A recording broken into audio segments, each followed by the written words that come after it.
Hello everyone, Assalamu alaikum. Hello Kishorganj. How are you? I hope you all are safe and sound. Alhamdulillah, I'm also doing fantastic today. I'm really excited. I'm really happy. After almost 1 year, finally, I have come here at Kishorganj. It's Maghrib time, so I have to stop making the video. Oh my God, I am late, but still I am speaking English. Please share the video, my dear friends. I have worked hard, right? I have traveled 100 kilometers almost in order to come here. Please watch this mosque. This mosque is historical in Kishorganj, not only in Kishorganj but also in Bangladesh. It's a historical place. This place is spick and span, right? Neat and clean.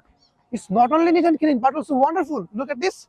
Oh my God, fantastic open space in front of the mosque, and there is the donation box. People donate there. This is the mosque where we pray, right? And it's Maghrib time. We should perform our Maghrib prayer. Today I'm swamped. That's why I'm not being able to speak in English, and it's also Maghrib time. Already call to prayer is being proclaimed in the mosque. Azan is being made. Azan dewa hocche. So no more today. That's all for the short time being. Pray for me. I also pray for you for remaining better all the time by the grace of Almighty Allah. Assalamu alaikum wa rahmatullahi wa barakatuh. Have a good day. Good evening, everyone.